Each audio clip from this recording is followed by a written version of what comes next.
자, 그럼 이어서 10번 문제 같은 거를 봅시다. 자, 이런 문제는 이게 풀이 방법이 좀 있어요. 뭐냐면 예측을 하는 거죠. 몇 점이냐 이렇게 해야 되는 거예요. 그래서 이제 여기 나와 있는 정보는 5명까지밖에 없지만 사실은 밑에 더 많이 존재할 수가 있겠죠. 자, 그러면은 누가 점수를 많이 맞았느냐 이런 걸 예측을 할 때는 반드시 이 점수 범위를 알아야 됩니다. 문제당 4점이다라는 거. 그래야 이 6등은 이제 6등이 최고로 받을 수 있는 점수를 알아야 이 문제를 풀 수 있는 거예요. 6등은 최고로 받아봐야 몇 점까지 받을 수 있죠? 여기서 4점을 뺀 68점까지 받을 수가 있겠죠. 만약에 6등이 받았다면 여긴 72점을 받았을 겁니다. 그러니까 정보가 주어지지 않았기 때문에 이걸 활용해서 하는 거죠. 자, 김철수가 60을 받았을 거예요. 그러니까 여기 이제 마지막에 있는 사람이 60점을 받을 수가 있었을 겁니다. 그렇겠죠? 자, 같은 이름은 없대요. 총점은 높은 순서대로 하고 요 세 개를 합친 거다라고 돼 있죠. 자, 그래서 갑 학생은 모두 이 세 개를 다 쳤다라는 거예요. 자, 그러면 총점이 가장 높은 애가 문소영이냐라고 했어요. 그럼 문소영이가 이렇게 계산해 보면 이렇게 있습니다. 그러면 이게 188점에다가 여기 92점, 188점 맞죠? 72점을 하면 이 친구가 260점이에요. 260점인데 그럼 다른 애가 260점이 나올 수 있느냐라는 건데 가장 높게 나온 애들을 점수를 따져봐야겠죠. 자, 권선동을 따져보면 권선동은 92점이고 여기는 없으니까 얘가 만약에 최고 점수를 받았다 하더라도 72점이겠죠. 이걸 알아야 된다 그거예요. 그래서 164점이 되고 이 권선동이 없네요. 그럼 60점을 더해보면 얘는 이제 260점이라는 걸 알았어요. 자, 권선동은 최고로 받아봐야 224예요. 그렇겠죠? 자, 그 다음에 김철수를 한번 봅시다. 김철수는 184에다가 이 64를 더하니까 184점에다가 64를 더하니까 248입니다. 그쵸? 아무래도 248점밖에 안 나오죠. 자, 박지원을 볼게요. 박지원은 없어요. 없죠. 그러니까 어차피 문소영이 가장 높은 점수를 받았겠다라고 할 수가 있겠죠. 자, 일단 갑 학생은 적어도 10명 이상이냐라고 했어요. 그런데 같은 이름은 없기 때문에 체크를 해보는 거죠. 자, 이렇게 하나, 둘, 셋, 넷, 5명이 다르겠죠. 자, 김철수는 있어요. 오신환 여기 없죠. 자, 윤무성이 없습니다. 박범수가 있죠. 자, 박지원이 없죠. 이쪽에 양쪽에 없고 최미애 없고 그 다음에 김성식이라는 친구도 없네요. 문성이 있었고 김철수 있죠. 그러니까 최소 10명 이상이죠. 이게 칠해진 게 10개니까 맞겠죠. 자, 박범수 학생의 총점은 220점을 초과하지 못한다라고 했어요. 그럼 박범수라는 학생을 봤더니 아까 박범수가 계산했더니 박범수 친구가 여기 계산해봐야겠네요. 계산 안 했네요. 그래서 박범수가 이게 156점이죠. 여기까지가. 근데 최고로 받아야 60점이에요. 그러니까 216점이 되겠죠. 그러니까 220점을 초과할 수가 절대로 없습니다. 그렇죠? 맞죠, 이것도? 자, 장학금 기준이 220점 이상일 경우 장학금을 받을 수 있는 사람이 최대 5명이다. 이거는 너무 오래 걸리겠죠. 왜냐면 얘네들이 지금 10명이잖아요. 최대. 그죠? 10명인데 얘네들이 220점이 넘는지를 다 계산해야 되니까 좀 복잡할 거예요. 그죠? 자, 그 다음에 이거부터 봅시다. 김철수 학생이 상한 판단 공부를 열심히 공부해서 4문제 이상을 더 맞췄대요. 여기 보면 김철수 학생이 4문제를 더 맞춥니다. 그러면은 김철수 학생이 아까 얼마인지 계산해보면 240에다가 248점이었죠. 188점에다가. 그러면은 16점이 더 올라가잖아요. 4문제를 더 맞히니까 16점이 올라가요. 그럼 264점이 됩니다. 그러면 문서영보다 성적이 올라가나요? 올라가죠. 이렇게 올라갈 수 있어요. 아, 그렇구나. 이것도 맞구나. 그러니까 이게 틀렸겠죠. 정답이 4번인 거예요. 그러니까 하나하나씩 다 계산해야 돼요. 그러니까 아까 계산했듯이 마찬가지로 김철수 학생도 계산하고 박범수도 계산하고 심상호도 계산하는데 예를 들어서 심상호 계산할 때 어떻게 해야 되죠? 72점 더하기. 그다음에 심상호가 이게 없잖아요. 최대로 나올 수 있는 게 72점이 가능성이 있죠. 6등이. 그 다음에 60점이 가능하죠. 그렇겠죠. 그럼 144점에다가 204점이 된다. 이런 식으로 계산을 다 해야 되는 거예요. 박범수 한번 계산해 볼까요? 이게 156점인데 여기 60점이 있다고 가정하면 얘 216점이 되는 거예요. 최대로 받을 수 있는 점수가. 그러니까는 이 받을 수 있는 사람을 계산해 봐라 했으니까 최대를 계산할 때 이렇게 쭉 계산해서 220점을 계산하면 됩니다. 그러면은 6명이 나올 거예요. 그래서 이게 틀렸다는 거예요. 그러니까 이런 식으로 풀이하면 되는 거예요. 그러니까 어떤 건지 아시겠죠? 가장 높은 학생을 선택할 때 숨겨진 정보를 바탕으로 해서 얘가 최고 점수로 가정했을 때, 그러니까 등수가 없는 애들을 최고 점수로 가정했을 때 등수를 계산해서 계산하는 거죠. 굉장히 시험에도 많이 나오는 패턴이고요. 꼭 기억을 하셔야 돼요. 그러니까 이런 거를 좀 논리적으로 이해를 해서 풀이를 하는 거고 처음에 접근할 때부터 이렇게 해주면 되겠죠. 자, 이 문제는 상대적으로 그렇게 어려운 문제는 아닙니다. 이런 문제는 충분히 푸실 수 있어야 돼요. 자, 이렇게 합니다. 9시 시작해요. 그래서 12시에 끝나야 돼요. 12시에 끝났다는 얘기는 한마디로 시간이 3시간이라는 얘기죠.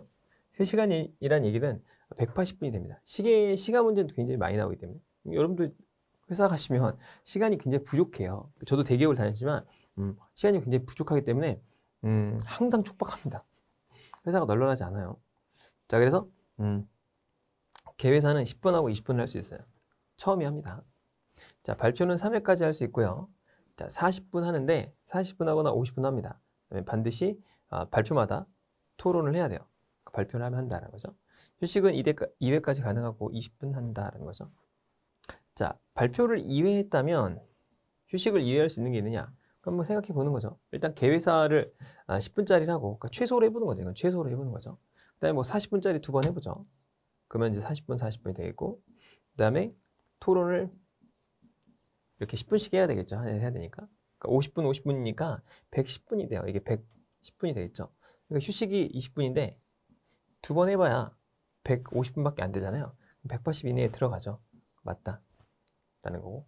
자, 발표 2회를 계획했다면 오전 11시 전에 포럼을 마칠 방법이 있다라고 했으니까 오전 11시면 120분이거든요. 발표를 2회 가지니까 아까 110분이면 끝나잖아요. 휴식 안 가시면 되죠? 가능하죠. 자, 발표를 3회 계획했더라도 휴식을 1회 가진 방법이 있다라고 했습니다. 그럼 아까 발표를 3회 하면 여기 40분에다가 10분이 더해지겠죠? 그럼 아까 110분이었잖아요. 110분에다가 50분만 더해지는 거예요. 160분이 되겠죠? 그렇겠죠? 그래서 1회 가질 방법이 있죠. 20분 하면은 180분이니까 안에 들어가죠. 그러니까 180분 안에만 들어가면 되니까 이게 160분이고 한 번 할 수가 있겠네요. 자, 발표를 50분으로 합니다.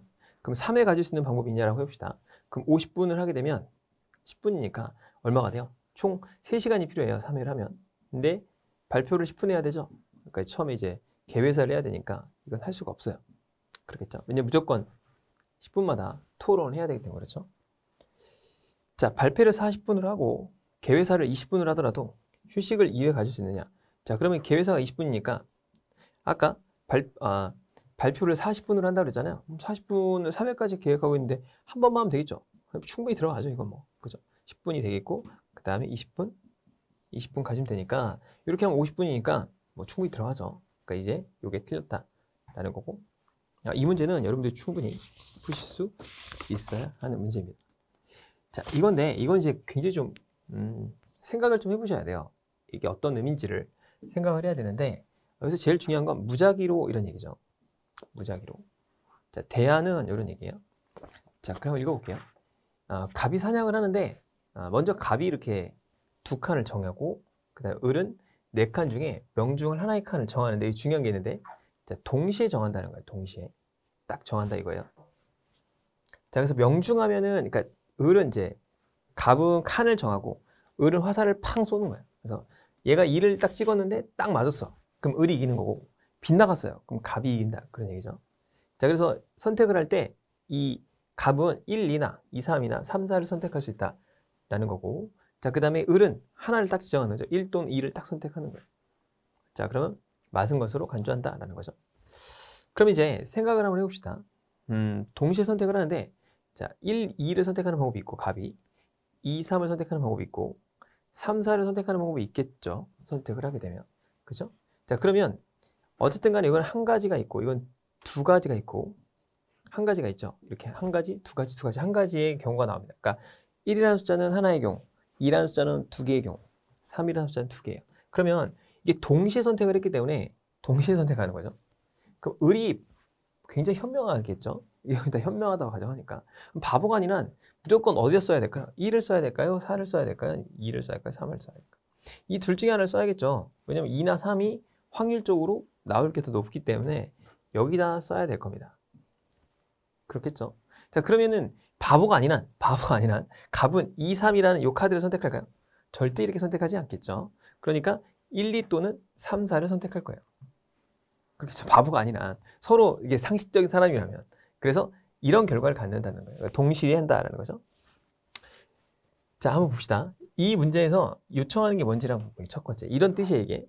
자, 위치의 칸을 갑이 무작위로 정할 경우 을은 1보다는 2를 선택하는 게 낫다. 이걸 지워볼게요. 어떤 의미인지는 아시겠죠? 자, 이렇게 갑이 무작위로 정한다 이거예요. 그러니까 무작위로 먼저 정할 경우에 을은 1보다는 뭘 선택하는 게 더 낫죠? 2를 선택하는 게 낫겠죠. 이건 맞는 얘기죠. 갑이 무작위로 선택했다라고 하면 을은 바보가 아니라 2나 3을 무조건 찍어야 된다 그 얘기예요. 자, 그런데 을이 무작위로 정한다고 했을 때 갑은 어떤 걸 할까요? 2, 3보다는 3, 4를 선택하는 것이 승리할 확률이 높다라고 돼 있는데, 자, 이 을은 뭘 선택할까요? 2나 3, 둘 중에 하나를 선택하겠죠? 그렇죠? 그러니까 을 같은 경우에 2나 3, 1이나 4 이렇게 무작위로 아무거나 선택한다는 거예요. 1, 2, 3, 4 아무거나. 아무거나 선택할 때는 그러니까 값도 아무거나 1, 2, 3, 4 이렇게 있을 때 아무거나 막 선택한다는 거예요. 그때는 갑이 뭘 선택하느냐에 따라서 을이 2, 3으로 선택하는 게 더 유리할 수가 있죠. 하지만 을이 무작위로 선택할 때는 1, 2, 3, 4 아무거나 선택을 하는 거예요. 그러니까 1, 2를 선택하건 2, 3을 선택하건 3, 4를 선택하건 어차피 갑의 입장에서는 맞을 확률이 똑같습니다. 똑같아요. 그러니까 승리 확률이 높다라고 말할 수는 없어요. 무작위로 선택하기 때문에. 자, 그런데 이 디귿에 보면 갑이 선택할 수 있는 대안은 3개이고 을이 선택할 수 있는 대안은 4개이기 때문에 을이 이기는 경우가 더 많나요? 그렇지 않다라고 했죠. 왜 그러죠? 이거는 서로 상대방이 동시에 채택을 하기 때문에 바보가 아니라 무조건 갑은 1, 2 아니면 3, 4를 선택해요. 요 카드를 선택한다 이거예요. 둘 중에 하나. 그러니까 얘는 1을 찍던 2를 찍던 3을 찍던 4를 찍던 을은 어떻게 되죠? 무조건 4분의 1밖에 확률이 안 되는 거예요. 그러니까 똑같습니다. 같다예요. 그렇겠죠? 그러니까 요게 조금 헷갈려. 요거 이제 당연히 틀렸다. 이거 맞다라는 걸 알 수 있는데 니은번 같은 게 좀 헷갈릴 수 있어요. 그러니까 을이 무작위로 정했다고 했기 때문에 어떤 걸 선택할지 모르는 거예요. 그러니까 1, 2, 3, 4 아무거나 선택을 한다는 거고, 그러니까 이렇게 선택하든 이렇게 선택하든 상관은 없다라는 거죠. 자, 그래서 이런 선택이 가능해졌다는 거죠. 그래서 정답은 1번이 됩니다. 1번. 자, 넘어가서 13번 한번 봅시다. 자, 이거는 제가 이거 알려드렸던 패턴 중에서 그런 게 있어요. 우리가 A, n-1 더하기 D라는 공식이 있다고 했죠. 이게 뭐냐면 1차 방정식을 만드는 방식이다라고 했죠. 그러니까 여기 이제 기울기, 여기 이제 y 절편, 여기 이제 변수다라고 설명을 했습니다. 자, 그러면 한번 보면 요라고 하는데 3등으로 돼 있다. 9급으로 나눠져 있어요. 그래서 봤더니 상등이 있고 중등이 있고 그 다음에 하등이 있어요.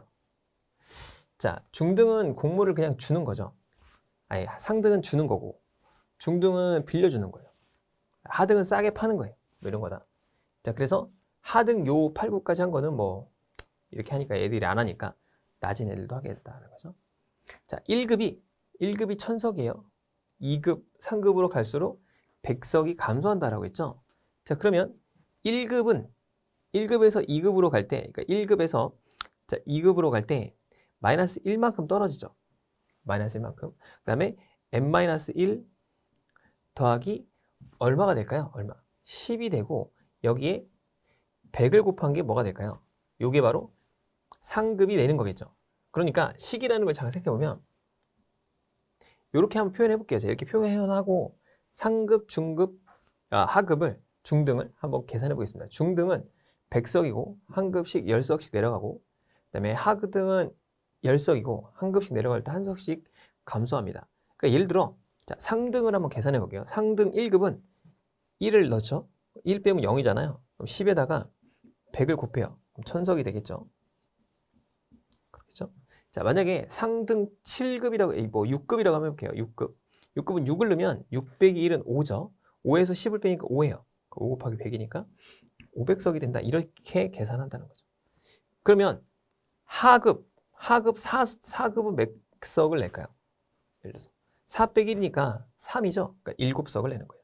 왜냐면 1석씩 되니까. 중등 4급을 한번 중등 5급을 한번 계산해 볼까요? 중등 5급은 5에다 1 빼니까 4죠. 그러니까 6이 되고 6에다 10을 곱한 60석을 내면 되는 거예요. 이런 식으로 계산이 빨리 되는 거죠. 그러니까 이 공식만 좀 기억을 하고 있다면 이해가 된다. 자, 그 다음에 봉은 가을보다 비싸겠죠. 왜 그러죠? 가을에 수확을 하니까 이 가격이 싸지게 되고, 봄은 보릿고개라고 하죠. 이때 가서 이제 없으니까, 먹을 게 없으니까 점점 비싸지는 거예요. 그래서 가치가 무려 4배로 뜁니다. 어마어마하죠. 그 당시에 이제 뭐 이런 제도가 적었을 테니까 4배나 올라가는 거예요. 그 쌀이 없으니까 잘만 모아놓으면 이때 대박이 나는 거죠. 그렇죠? 매점 매석한 사람은 돈을 긁을 거예요. 4배나 올라가니까. 그러니까 양반들이 돈을 많이 벌었겠죠. 그 당시 쌀을 갖고 있다가 이때 4배에 파니까. 그러니까 이렇게 보니까 아씨 이렇게 하니까 안 되겠다. 그래서 니네들이 좀 내라라고 하는 게 정약용이 냈던 제도죠. 자, 봅시다. 자, 이걸 이제 보면은 기억번 상금 요 1급은 천석이었죠. 아까. 자, 하등 요 9급이에요. 9급 여기다 넣어볼게요. 9 빼기 1은 8입니다. 8. 8에다가 10을 더하니까 2죠. 마이너스 8이니까 2가 됩니다. 2. 그러니까 빼기 2석이니까 차이가 998석이에요. 틀렸다. 자, 중등 요거 6급이 권분을 다한 경우 시상할 수 없다. 자, 중등 요거 6급은 여기다 넣어볼게요. 그럼 6-1은 5고 5 곱하기 10이니까 50석을 내야 돼요. 그렇죠? 근데 여기 보면 뭐라고 나왔냐면, 자, 50석 이상의 권분을 행하면 시상을 합니다. 뭐 상을 준대요. 그러니까 시상할 수 있죠. 그러니까 틀렸습니다. 그러니까 정답은 5번이 되겠네요. 뭐 계산하나 마나. 그렇겠죠? 그러니까 이것만 빨리 알았다면 우리가 풀 수 있었는데, 다 풀 필요 없는 거죠, 항상. 자, 중등 요 7급은 상환 시점의 차익이 180냥이다라고 했어요. 그럼 중등 요거 7급이니까 7급을 넣어볼게요. 7 빼기 1은 6이 되고 6에서 10을 이게 마이너스잖아요. 이쪽이. 그러니까 40석을 내게 됩니다. 그렇겠죠? 그럼 40석이 대여 시점 빌려주는 거니까 이때는 가치가 얼마예요? 1.5냥이고 받을 때는 6냥이잖아요. 이걸 이제 대여를 이 당시 빌려주는 거죠. 요 1.5냥을 6냥으로 빌려주니까 얼마의 차이가 나요? 4.5냥의 차이가 나죠? 4.5냥 곱하기 40석이 되니까 4, 5, 20, 4, 4, 16, 총 180석의 차이가 나는 게 맞는 거죠. 그죠? 그러니까 만약에 이때 빌려주면 6냥에 빌려줘야 되는데 1.5냥으로 빌려주니까 4.5냥 차이만큼 손해를 보는 거고 이렇게 차익을 발생한 거죠. 자, 상등 요 9급은 권분량이 권분당 시가가 1200냥이다 라고 했어요. 그럼 9를 넣으면 9 빼기 1이니까 8이 돼요. 8. 8이 돼서 10을 빼니까 2죠. 그러니까 200석을 내게 됩니다. 이 사람은. 그럼 권분당시가 이때죠. 봄이죠. 봄. 그러니까 200석 곱하기 6냥 하니까 1200냥이 되는 게 맞는 거죠. 그래서 그렇게 계산이 된 겁니다. 굉장히 좋은 문제고 여러분들 꼭 한번 풀어보는데, 만약에 이렇게 무슨 뭐 역사를 바탕으로 한 이런 예전의 어떤 화폐 시스템 또는 이런 그 제도들을 가지고 시험 문제 내면 굉장히 어려워요. 그래서 여러분들이 그냥 스킵하는 것도 좋은 방법이 됩니다. 잘 안 풀린다 싶으면은 시험장에서는 스킵을 하세요. 그런데 제 생각에는 꼭 한번 풀어보시기를 권장드립니다. 자, 이걸 보면은 4곡이 이렇게 있는데 A는 70분 동안 한 곡씩 나오죠. B는 80분에 나와요. 그렇겠죠? 그 다음에 C는 몇 초죠? 1분이죠. 1분 60초죠. 60초에 한 곡씩 나오고, D는 200분 10초니까 130초당 한 곡이 나오게 됩니다. 그렇죠? 자, 그런데 일단 이게 순서가 어떻게 되는지 모르겠지만 뭐 계속 재생된다 이런 얘기잖아요. 계속 재생되고 계속 이제 연달아서 계속 돈다 이거죠. 예를 들어서 뭐 A, B, C, D다라고 하면 얘네들이 계속 무한 루트 반복된다라고 했어요. 자, 13시 20분에 첫 곡을 듣기 시작했습니다. 듣기 시작했고, 자, 그 다음에 23분에 00초에 C가 재생되고 있었어요. C가 흘러나오고 있다라는 거죠. 그렇죠? 자, 그러면 예를 들어서 앞에 뭔가 있었겠죠. C는 바로 나올 수는 없잖아요. 그러니까 한 바퀴 돌 수는 없죠. 패턴이 요 3분 차이니까 180초란 말이에요. 180초인데 여기 7, 8, 6, 130이니까 절대 한 바퀴는 돌 수는 없고 앞에 뭔가 있었겠죠. 얘가 처음은 아닐 거 아니에요. C가 처음은 절대 될 수 없죠. 처음이면은 이 180초 후에 나올 수가 없으니까. 이건 정답이 아니겠네요. 그렇겠죠? 자, 그 다음에 만약에 A, B가 될 수도 있고 B, A가 될 수도 있고 뭐 B, A, D가 될 수도 있고 앞에 3개 다 올 수 있냐라고 했을 때 3개가 오면 150초에다가 130초를 더하면 280초예요. 그러니까 이미 지나가 버렸죠. 그러니까 3개는 다 올 수는 없어요. 그럼 D는 올 수 있나요? D는? 130초 뒤에 이게 60초니까 가능하죠. 180초 때에 들어오죠. 그러니까 D는 가능합니다. 근데 여기 중간에 A나 B가 들어올 수 있나요? 180초가 다 넘어가 버리죠. A나 B를 더해버리면. 그러니까 이건 올 수가 없고 일단 D하고 C는 연결이 가능하겠네요. 자, 그 다음에 A하고 B가 연결이 되나요? 또는 B나 A가 연결이 되나요? 를 봤을 때 여기 150초이기 때문에 가능하죠. 자, 이렇게 가능합니다. 그렇죠? 그러니까 D하고 C 또 연결 또는 A, B, C, B, A, C 이런 식으로 된다는 건 우리가 알 수가 있어요. 그러니까 여기 다 가능성이 있는 거죠. A 다음에. 그 다음에 여기 보면 A 다음에 C가 바로 올 수 있나요? A 다음에 C가? A는 70초고 이게 130초니까 이미 흘러가 버려요. 그러니까 이건 안 되겠네요. 그렇겠죠? 그러니까 이제 요거만 남은 거예요. 이렇게 남았다. 라는 거고. 근데 이제 힌트가 또 하나 있죠. 자, A가 듣고 있던 어느 한 시점부터 30초, 3분이 흘렀을 때 C가 재생되고 있어요. 그러면 A 다음에 C가 바로 이렇게 33분 뒤에 나올 수 있나요? 안 되죠. 그러니까 A가 70초고 60초니까 이게 130초예요. 그러니까 아무리 듣더라도 이 3분 뒤에는 C가 나올 수가 없겠죠. 절대 나올 수 없죠. 그러니까 이것도 될 수가 없겠네요. 그렇겠죠? 자, 그 다음에 이걸 가볼게요. A하고 B 다음에 D 다음에 C 이렇게 나오는 거잖아요. 그죠? 그러니까 얘가 나오고 이렇게 흘러야 되잖아요. 그럼 얘가 몇 초냐면 얘가 80초고 얘가 130초예요. 이미 뭐예요? 210초를 다 지나가 버리죠. 그게 3분 사이인데.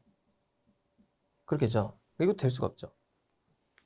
그렇겠죠? 그러니까 생각해보면 A가 나오고 있어요. A가 아무리 끝에쯤 뭐 한 69초에 나왔다 해봅시다. 이때 딱 듣고 있다가 지나가도 이미 130초는 다 흘러가 있기 때문에 C가 나올 수가 없어요. 그러니까 이것도 안 된다. 그래서 이거밖에 안 된다는 거죠. 그러니까 흐름을 파악하고 그냥 체크하시면 됩니다. 이걸 뭔가 이렇게 막 맞추려고 하지 말고 그냥 이 순서다라고 역으로 추정을 하는 거죠. 그렇죠? 그럼 이제 되나 봅시다. DC 그다음에 BA를 보면 A 다음에 A가 이렇게 여기가 지금 몇 초예요? 70초고 이게 130초고 그다음에 여기가 얼마가 돼요? 이게 60초잖아요. 그러면 A 다음에 C를 들을 수 있나요? 있죠. 여기서 거의 끝에 들으면 69초쯤에 들으면 1초 남겼잖아요. 그러면 여기 만약 130초 지나갔어요. 그럼 131초 됐겠죠? 뭐 당연히 충분히 3분 안에 들을 수가 있죠. 그러니까 들을 수 있고 D 다음에 C 나오는 거 들을 수 있어요. 나머지는 안 됩니다. 해보시면. 그러니까 순서 찾는 거는 이렇게 그냥 조합만 가지고 그냥 빨리 찾는 게 중요해요. DCBA가 됐어요. 현재. 이렇게 나왔다는 거니까 이 순서대로 보는 거죠. 자, 밑에 보면 위의 순서대로 자, 이렇게 나온 상태고 이걸 한번 볼게요. 13시 45분 뒤에가 어떻게 되느냐 하는 거예요. 그럼 이제 여기 시작이 13시 20분에 시작했거든요. 그럼 25분이니까 25분 뒤죠. 그럼 이게 60초를 계산하면 65, 30에다가 그죠? 65, 30, 62, 12 하니까 1500초가 되죠. 그렇죠? 그러니까 25분 뒤니까 30, 12, 1500초 뒤에 뭐가 나올 거냐라고 봤어요. 그런데 여기 한 패턴을 보면 한 패턴이 얼마냐면 150에다가 60 더하면 210에다가 130 하면 350, 340초가 한 패턴입니다. 한 패턴. 그죠? 하는 패턴이 계속 도는 거예요. 그러면 340초가 이게 이제 패턴이 되니까 몇 번 들어가냐 판단하면 어차피 다 똑같으니까 다 똑같겠죠. 그러니까 340초 단위로 한 번씩 돌아가니까. 그렇겠죠? 자, 그럼 340초에 이게 5번 안 들어가겠죠. 4번 내면은 4번 패턴 내면은 4, 4, 16, 4, 3, 12 1360초가 되겠죠. 그렇죠. 그래서 1360초만큼이 일단 흘러가요. 그럼 이제 다 끝났고 140초가 남겠죠. 140초가 남습니다. 140초까지 처음부터 시작돼요. 그런데 하필이면 D가 처음이니까 얘가 130초가 걸리니까 이때 뭐가 나오는 거죠? 10초 뒤가 되겠죠. 10초인데 앞에 보면 30초가 전주예요. 30초가. 그러니까 C의 전주 부분이 나오겠죠. C의 전주 부분이 나오겠다. 여기 1번이 없어졌네요. 여러분 책에 나올 거예요. 그래서 C의 전주가 된다라고 보면 되겠죠. C곡의 전주 부분이 됩니다. 그래서 1번이 정답이 된 거죠. 그렇죠? 그러니까 이렇게 풀이를 하면 됩니다. 자, 과장이 항공편을 알아보고 있어요. 보기를 봤더니 자, 이렇게 노선이 나오고 있습니다. 그래서 적절한 걸 고르래요. 자, 이렇게 봅시다. 봤더니 자, 바르셀로나로 간대요. 그러니까 바르셀로나니까 스페인으로 가겠네요. 스페인. 그죠? 자, 출장을 갈 예정인데 메신저로 알려 주십시오. 자, 터키 내전 때문에 유럽행 일부 노선이 운항되지 않는다고 들었다. 터키가 어디 있습니까? 이쪽이 이제 사우디아라비아고 그 다음에 여기가 터키죠, 여기가 그죠? 이쪽이 터키잖아요. 그러니까 터키가 지나가는 게 뭐예요? C 노선, D 노선을 이제 하면 안 되겠다는 거죠. 운행을 안 한다고 했잖아요. 그렇죠? 자, 그 다음에 그럼 항공편을 예약하시나요? 네, 운임은 신경 쓸 필요가 없는 것 같고 허리가 좋지 않아서 비행 시간이 짧았으면 좋겠대요. 일단 C는 안 되죠. CD는 안 돼요. 자, 운행 시간이 짧아야 되니까 엄청 길네요, 둘 다. 허리가 안 좋대요. 그러니까 비용은 상관없다. 이 짧은 걸 선택해달라는 거니까 B 노선이 선택이 되겠죠. 자, 그래서 뭐 간단했던 문제입니다. 그러니까 여러분이 한번 충분히 풀 수 있었던 문제였고, 자, 그 다음에 요거 한번 봅시다. 요건 이제 그 의사소통에도 있었던 문제였는데 한 번 더 내봤습니다. 자, 보게 되면은 태아가 있는데 우리나라 이제 상속법에 대한 제도인데 상속 제도를 좀 알면 굉장히 좀 좋긴 한데 제가 이쪽에다 한번 써보도록 할게요. 여기 보면 아버지가 있어요. 아버지가 있고 엄마가 있다고 해봅시다. 그 다음에 이제 아버지의 부모님이 있겠죠. 그 다음에 여기 이제 자녀가 있는 거예요. 자녀가. 그리고 엄마가 임신한 자녀가 있죠. 포태한 자녀라고 해요. 포태. 법률적인 용어로 임신했다. 그 임신한 여자 이름 좀 그러니까 포태한 모라고 하죠. 포태한 모. 그죠? 그 우리나라 상속법은 현재 어떻게 되냐면 자, 1순위 상속자는 아버지가 돌아가시면 무조건 밑으로 내려갑니다. 그러니까 자녀, 자녀 2, 자녀 3, 자녀 4 이런 식으로 내려가요. 그러니까 손자, 손손자 이런 식으로 내려갑니다. 그 다음에 자녀가 없으면 위로 올라가요. 직계 존속으로 올라갑니다. 그래서 부모님, 할아버지, 증조, 뭐 고조 뭐 이런 식으로 올라가요. 자, 이 계산이 되는데 일단 그럼 배우자는 뭐냐 이거죠. 배우자는 자녀가 살아있으면은 자녀하고 공동으로 상속하고 자녀가 없다. 그럼 부모님하고 공동으로 상속합니다. 그럼 부모도 없고 자녀도 없고 배우자만 있다. 이런 경우도 있겠죠. 배우자가 단독으로 상속해요. 그럼 만약에 자녀도 없고 배우자도 없고 엄마 아빠도 없다. 그러면 형제 자매가 받습니다. 이걸 제3순위 상속이라고 그래요. 1순위가 자녀, 직계 비소, 2순위가 직계 존소, 3순위가 형제 자매. 그럼 형제 자매도 없다. 4순위가 사촌 이내의 반기 혈족이라고 합니다. 반기 혈족이 받아요. 이게 우리나라 상속법이에요. 그리고 받는 방식은 무조건 유언 상속이 우선이에요. 그러니까 뭐 아버지가 뭐 이렇게 아들한테 땅을 줘라, 뭐 딸한테 뭘 줘라 이게 우선이고 그 다음에 이제 유언 상속이 안 되면 협의를 해야 돼요. 서로. 협의가 안 되면 법적 상속인데 법률 상속은 1대 1.5로 나눠갔습니다. 자녀가 있으면. 자녀가 없다. 1대 1.5로 나눠가져요. 둘 다 없다. 엄마가 다 간다라고 했죠. 자, 그런데 포태한 자녀는 임신을 하면 임신한 자녀를 1로 봐줍니다. 1로 봐줘요. 그런데 만약에 이게 유산할 수도 있잖아요. 유산하면은 없는 걸로 보고 다시 계산합니다. 이렇게 계산하는 게 우리나라 법률이에요. 자, 그런데 이 문제에서 보면은 이 문제에서 첫 번째 볼게요. 첫 번째가 이 기존 방식으로 이제 상속을 하게 되면 9억이잖아요. 9억이 있는데 만약에 임신한 상태에서 애를 낳았어요. 그러니까 임신한 상태로 그대로 애를 낳으면 1대 1.5로 나눠가져요. 그럼 엄마가 갖는 거는 9억 곱하기 다 더하면 4.5죠. 4.5분의 1.5를 가져요. 그래서 3억을 갖게 됩니다. 3억. 그럼 자녀들은 어떻게 갖느냐? 9억 곱하기 4.5분의 1을 가져서 2억을 가져요. 그래서 3억, 6억 해서 9억을 갖습니다. 그런데 만약에 이 포태한 자녀가 사망을 했다. 그러니까 뭐 중간에 유산하거나 사망을 하면 이제 없는 걸로 봐요. 그래서 1대 1.5로 나눠가져요. 그래서 9 곱하기 이번에 3.5분의 1.5가 됩니다. 그럼 3억보다 많겠죠? 뭐 어쨌든 간 그죠? 계산하는 게 큰 의미가 없기 때문에 뭐 이거는 3억보다 높다는 건 알 수 있겠죠. 왜냐면 분모가 더 작아지니까. 얘도 마찬가지로 이렇게 갔습니다. 그러니까 얘도 2억보다는 더 많아지겠죠. 이렇게 이해가 가겠죠. 자, 그런데 여기 문제에서는 이제 개정안이 나오는 거예요. 개정안. 자, 개정안은 일단 엄마한테 50%를 줘라. 그 다음에 이 방식으로 나눠 가자는 거죠. 자, 9억인데 일단은 포태한 자녀가 태어난다고 가정하면 일단 엄마한테 4.5억을 주고 그 다음에 4.5억을 다시 4.5분의 1.5로 나눠가지니까 엄마가 6억을 갖는 거예요. 이 계산하면 1.5억이니까. 자녀들은 4.5억에다가 4.5분의 1이기 때문에 1억씩 가져요.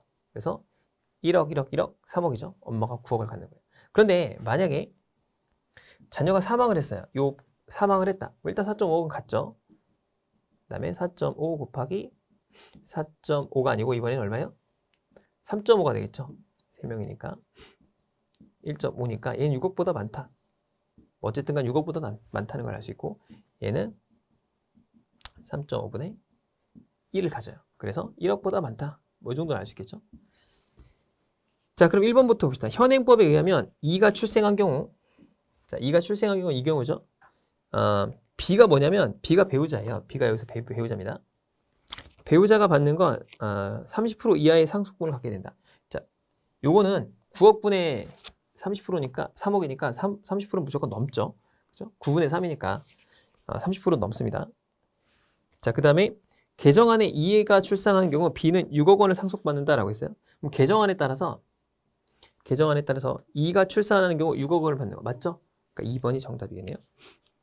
자, 현행법에 의하면 E가 사산된 경우 이 B는 3억 원 받나요? 3억보다 더 많죠? 그렇죠?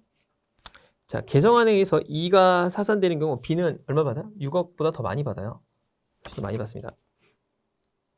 자, 개정안에 의하면 E의 사산 여부에 관계없이 B가 상속되는 금액은 현행법에 의할 때보다 50%가 증가하나요? 현행법에 의할 때보다 50% 증가하진 않죠. 이렇게 보면 이게 50%가 아니고 2배 증가하죠. 2배 이상 증가합니다. 그래서 정답이 틀렸죠. 그래서 정답이 2번이 됐던 문제였고, 자, 요건 좀 재밌으니까 한번 이렇게 풀어봅시다. 자, 이건 이런 거잖아요. 밑에 방향으로 간다는 거니까 얘가 이렇게 가는 거예요. 이렇게 이쪽으로 이동하고 여길 만나면 어떻게 되죠? 여길 만나면 이쪽으로 이동한다라고 했죠. 이렇게, 그죠? 이렇게 가고 밑으로 막히면 위로 올라가죠. 위로. 그래서 이렇게 지나갑니다. 이렇게 지나가고 이렇게 지나가요.